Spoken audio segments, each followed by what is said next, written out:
Om Sairam, hermanos. Bienvenidos de nuevo a este espacio promovido por la organización Satya Sai de Venezuela. Mi nombre es Sebastián Llovera. Y yo soy Eva Agüero. Hoy seguiremos hablando sobre los 5 valores humanos, la importancia que estos tienen en nuestra vida y su puesta en práctica. En esta clase hablaremos del segundo valor, el valor de la rectitud, Dharma. Antes de comenzar a hablar de este valor, vamos a ver qué nos dice Baba acerca de los valores humanos y cómo debemos actuar en nuestra vida cotidiana. Swami nos dice que lo primero que debería existir en el ser humano es el respeto por los valores. Sin esta condición humana, la erudición, la excelencia académica o el conocimiento que obtenemos de los libros carecen de todo valor y sentido. Baba nos dice que el respeto y sobre todo la práctica de los valores humanos es lo que nos caracteriza y nos diferencia de los animales. En el video anterior, en el cual hablamos del valor de la verdad, Baba nos decía que la condición humana solamente puede ser promovida mediante la espiritualidad, sembrando en nuestro corazón y en nuestra mente ese amor por Dios a través de las distintas prácticas y herramientas que Él mismo nos dejó como legado. Recordemos que Baba siempre nos decía que la práctica, aunque sea en pequeña medida, de uno solo de estos valores nos ayudará a que los demás valores y los subvalores que se desprenden de estos se manifiesten progresivamente en nosotros. Partiendo de que entendemos que la práctica de la verdad va más allá del hecho de no decir mentiras o de relatar sucesos tal como los hemos visto o experimentado. De esto, asumimos que estos valores tienen múltiples niveles en el campo de la acción y poseen significados cada vez más profundos. Baba nos dice que el valor de la rectitud o del Dharma implica llevar una vida ética y moral, llena de principios fundamentales. Asimismo, nos dice que al acatar las normas de conducta éticas y morales, no solo nos beneficiamos en nuestro progreso individual, sino también beneficiamos a nuestra sociedad, nuestra nación y al mundo entero.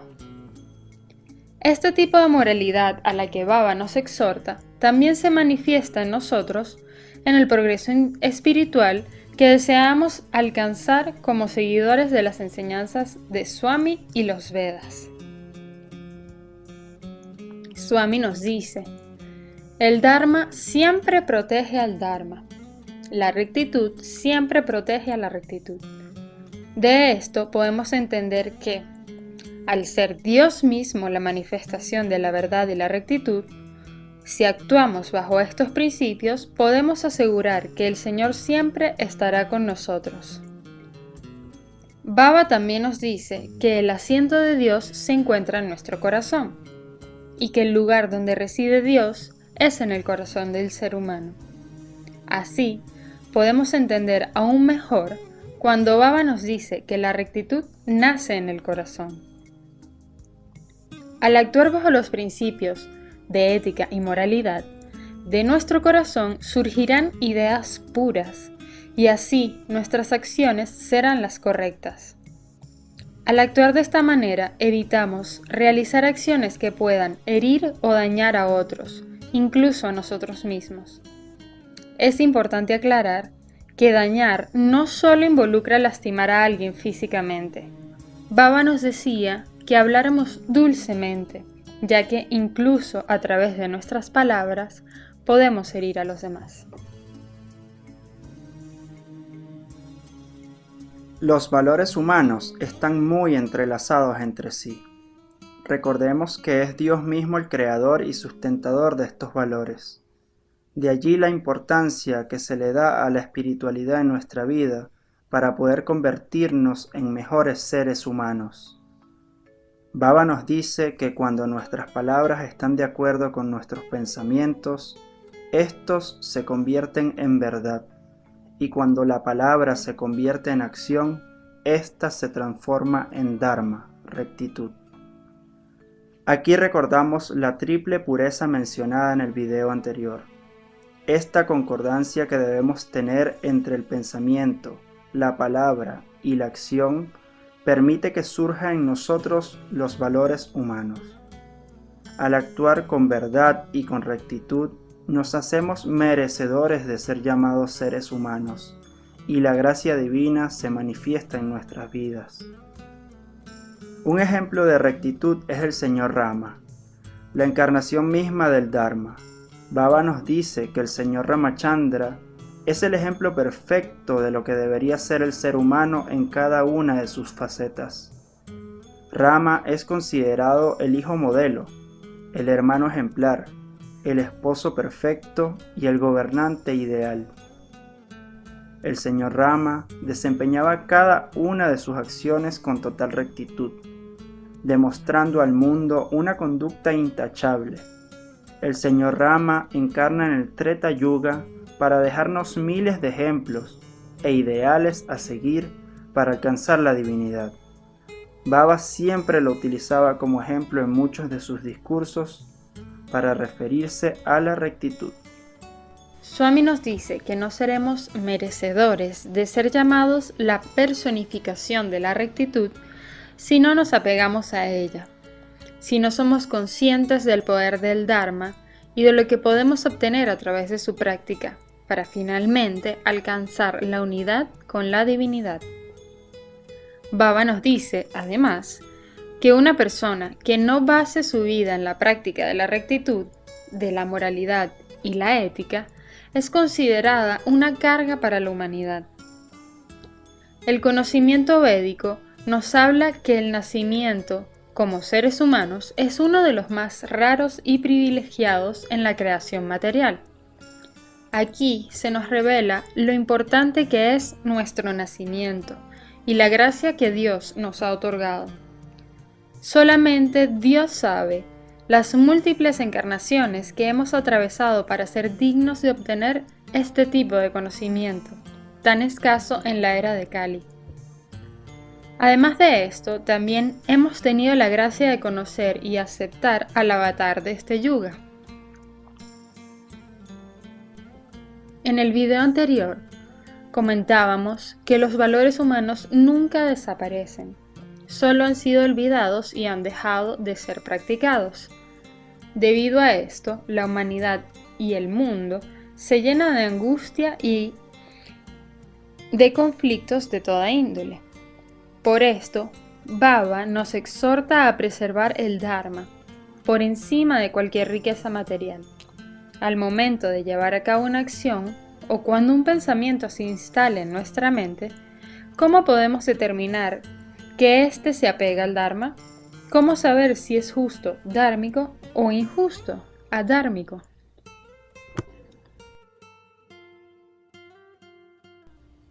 Baba nos dice que no causar dolor en nosotros y en los demás es bueno, es dármico. Es por esto que, en todo camino espiritual, debemos procurar que nuestro progreso no dañe a los demás. Todo lo contrario, nuestro progreso debería afectar positivamente todo aquello que nos rodea. Lo que hacemos depende de lo que somos, y lo que somos depende de lo que hacemos. De allí la importancia de procurar la triple pureza que nombramos en el video anterior, la cual se logra al alinear nuestro pensamiento, palabra y acción. Baba nos dice que la complacencia sensorial por el apego desmedido a vernos satisfechos únicamente a través de los objetos de los sentidos puede ser considerado adharma, es decir, que va en contra de la rectitud y de la moralidad. Por el contrario, una vida basada en la espiritualidad, buscando superar la complacencia de los sentidos, es una vida dhármica, pues la rectitud sostiene al mundo y lo santifica. A la palabra Dharma también se le puede atribuir otra traducción, además de rectitud, justicia o acción correcta, como hemos dicho antes. Esta otra traducción es deber. El verdadero nombre que debería llevar el estudio del conocimiento contenido en los Vedas es el de Sanatana Dharma, debemos evitar llamarle hinduismo. La traducción que podemos darle a Sanatana Dharma es la de deber eterno, el deber eterno hacia Dios. Cuando observamos el emblema de esta organización, el Sarvadharma, allí vemos una flor de loto que en el centro posee una lámpara que representa la refulgencia divina, la claridad, la luz del conocimiento trascendental que nos ayuda a cruzar el océano de nacimientos y muertes, que nos permite ir de lo irreal a lo real. En cada uno de los pétalos también podemos ver algunas de las corrientes espirituales más antiguas. El mismo Swami nos dice que los otros grandes maestros espirituales que han tenido la humanidad, como Jesús, Buda, Zoroastro, Mahoma, Moisés, entre muchos otros, no vinieron a fundar una religión, sino a darnos un conocimiento para conocernos a nosotros mismos y a través de eso alcanzar la visión y la unión con lo divino. Baba siempre nos pidió, al conocer y seguir sus enseñanzas, que tratáramos de ser mejores practicantes del camino espiritual que hayamos adoptado, ya sea cristianismo, el islam, el budismo, el judaísmo, entre otros. Sobre esto Swami nos dice: Dios es la encarnación del Dharma. Su gracia se logra practicando una vida virtuosa. El Hacedor está siempre alimentando la virtud y la moralidad en el mundo. Él está permanentemente estableciendo la virtud, puesto que Él, de hecho, es virtud. Las Sagradas Escrituras proclaman a grandes voces la gloria de la virtud. Las escrituras de las diferentes religiones se han expresado detalladamente respecto de las virtudes humanas, en el lenguaje que es familiar a sus respectivos adeptos. Es el deber primordial de todo ser humano, en cualquier lugar y en toda época, rendir homenaje al dulce Señor del Dharma, la personificación de la rectitud. La corriente de actividad dhármica, virtuosa y moral jamás debe secarse. Cuando sus frescas aguas cesan de fluir, sobreviene el desastre en forma irremediable. La humanidad ha alcanzado su presente condición tan solo porque la virtud, como un río subterráneo, fluye sin ser vista bajo la superficie, alimentando las raíces y los manantiales.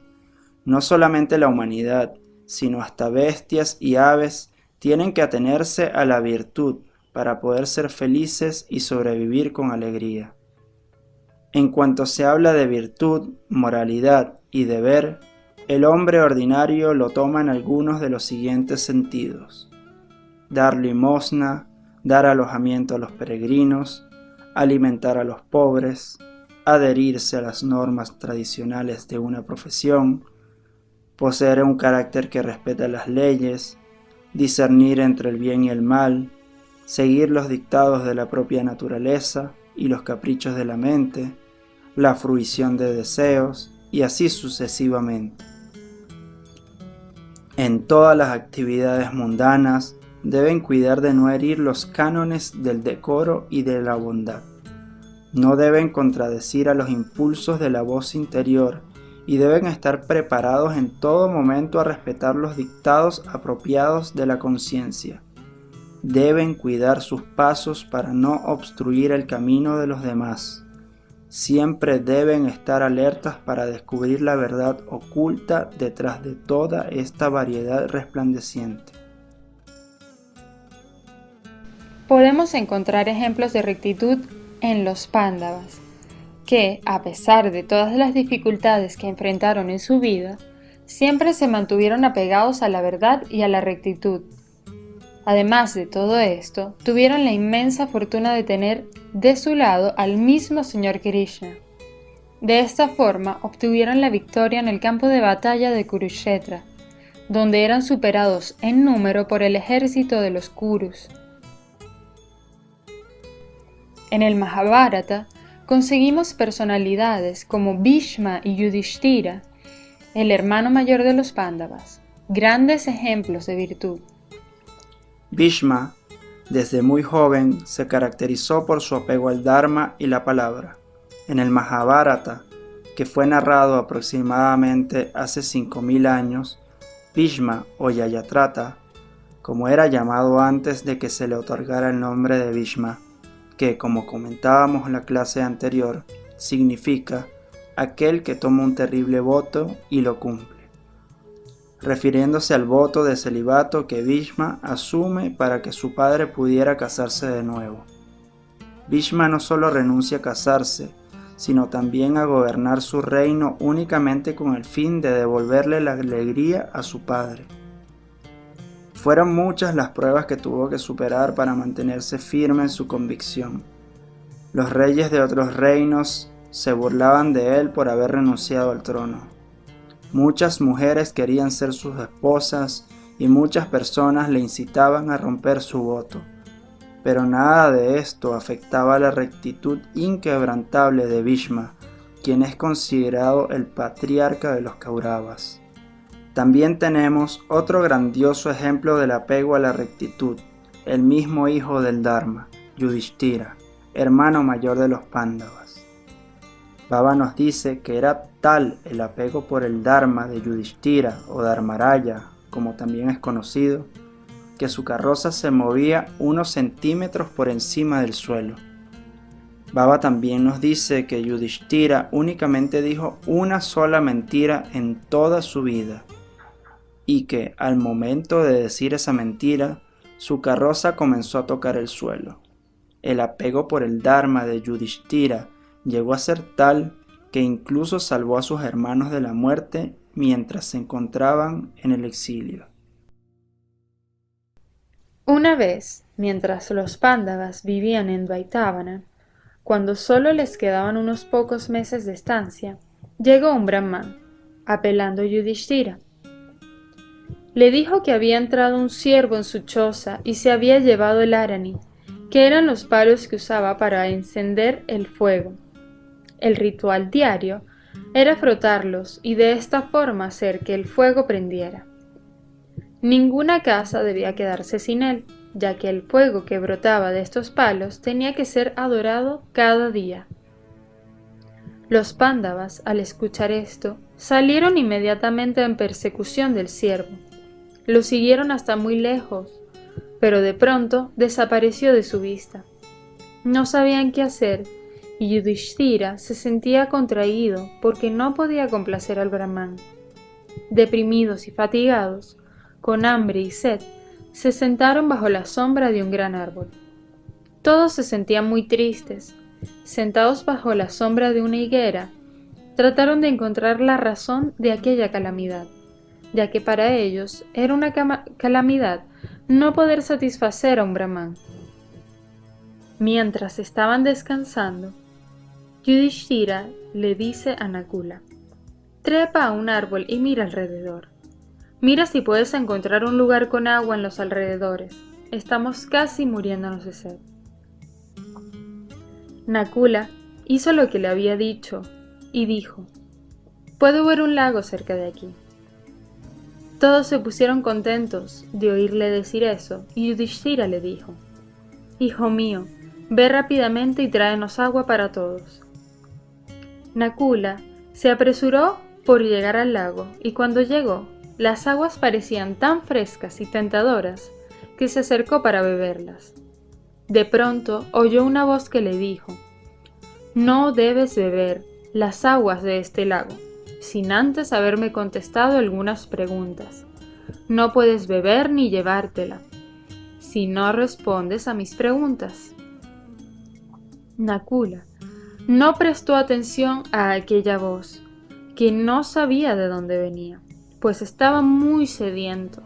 Se abalanzó hacia la orilla del lago y bebió el agua fresca con ansiedad, pero inmediatamente cayó muerto. Los otros le esperaron durante mucho tiempo, pero Nakula no volvía. Yudhishthira mandó a Shadeva en su búsqueda. Shadeva llegó al lago y vio el cuerpo de su hermano muerto en el suelo.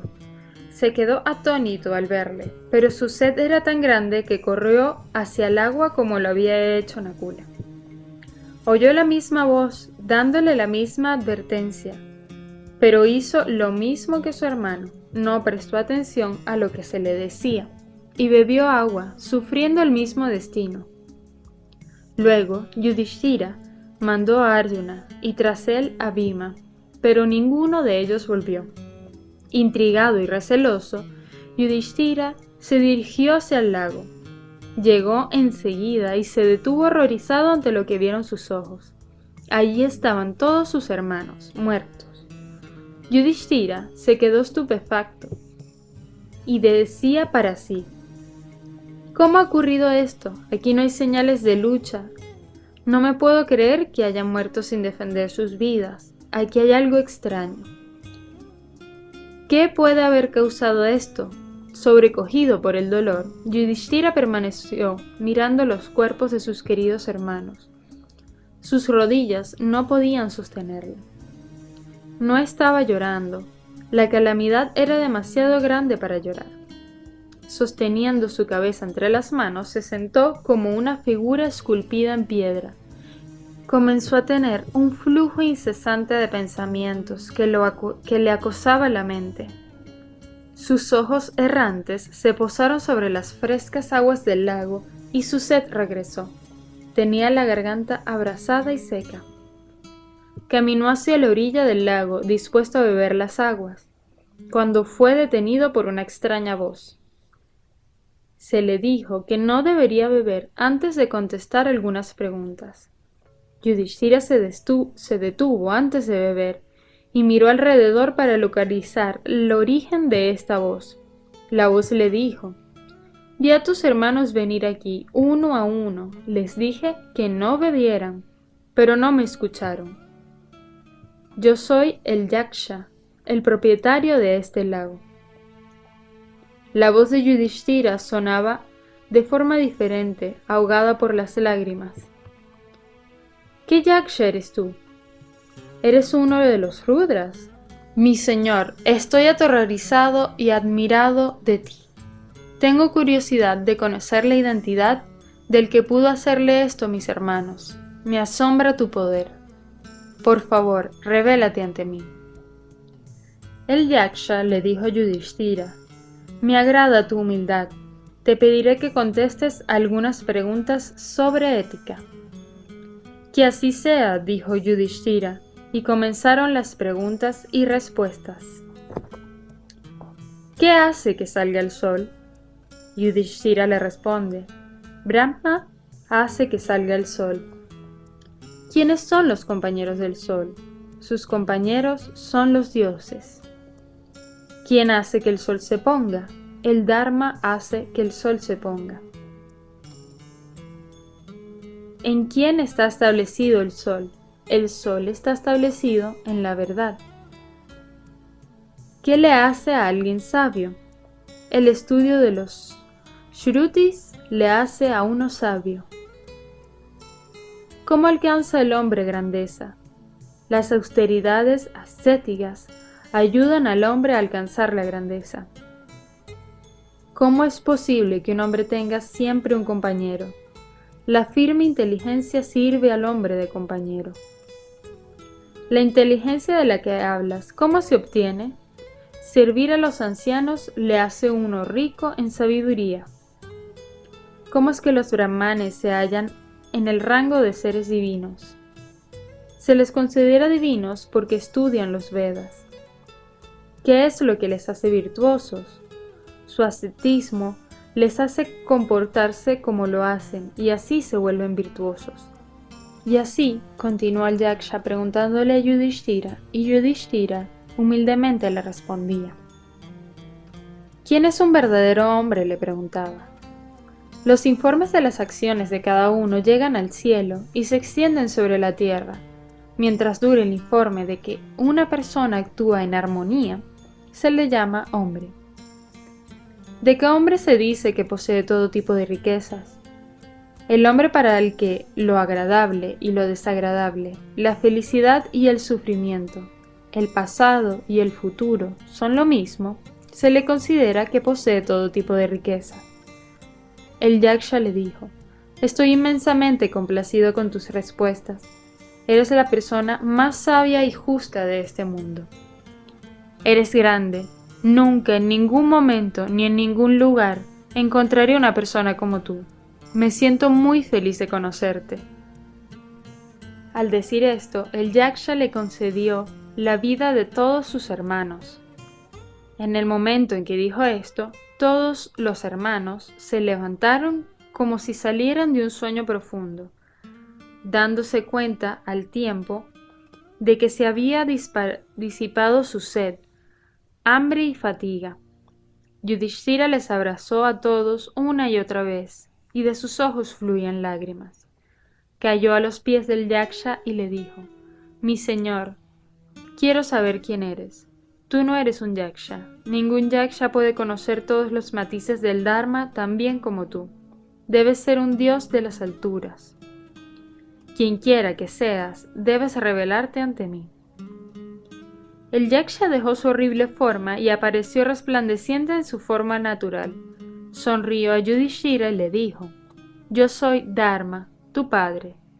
Quería verte y hablar contigo. Estoy muy complacido contigo. Conquistarás el mundo con tus hermanos. Pero lo que más me agrada es el hecho de que has conquistado mi reino, el reino llamado rectitud. Las conquistas terrenas son fútiles e insignificantes al lado de tu conquista. Tu nombre será uno de los nombres más venerables que la gente recordará en el futuro».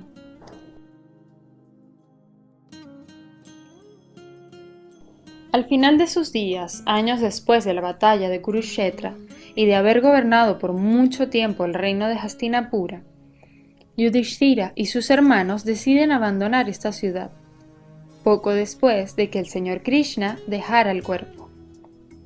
Los Pándavas emprenden un viaje a los Himalayas. En el camino, cada uno de sus hermanos va perdiendo la vida, quedando únicamente Yudhishthira. Se dice que durante todo este tiempo, desde el momento que salieron de Hastinapura hasta que Yudhishthira llega a los Himalayas, un perro estuvo acompañándolos, y cuando, finalmente, bajan los devas y los semidioses a llevarse a Yudhishthira, ya que al llevar una vida ejemplar se hizo merecedor de entrar al reino de los cielos con su cuerpo físico. En este momento, Yudhishthira les solicita que también lleven al perro que los había acompañado durante todo este trayecto. Pero los devas le dicen que un animal no puede entrar al reino de los cielos. Yudhishthira les responde que si el perro no puede entrar, entonces él tampoco quiere entrar. En este momento, el perro que estaba a su lado comienza a transformarse y toma su verdadera forma. Era el mismo señor del Dharma, el padre de Yudhishthira. Dharma le dice a Yudhishthira que esta había sido su última prueba, ya que él, en vida, había prometido nunca abandonar a aquel que lo siguiera. Esta fue la última prueba de rectitud de la vida de Yudhishthira. En estos dos grandes ejemplos podemos ver cómo ambos personajes, sin traza alguna de egoísmo, sacrificaron su felicidad, sus posesiones y su reino. Por último, vamos a realizar una serie de preguntas para profundizar en estas enseñanzas e indagar en ellas para llevarlas a la práctica. Nos podemos preguntar entonces: ¿cómo se relacionan la verdad y la rectitud? Describamos el poder que tiene el Dharma, rectitud, tomando como ejemplo las vidas de los grandes personajes de la historia. ¿Cómo la rectitud puede llegar a beneficiar a la sociedad y el mundo entero? Por último, pensemos en un ejemplo donde el poder de la rectitud haya transformado un aspecto o factor significativo de nuestras vidas. Así culmina nuestra segunda entrega de Valores Humanos. Gracias por vernos y recuerden darle me gusta a este video, suscribirse a nuestro canal y activar las notificaciones. Om Shri Sai Ram.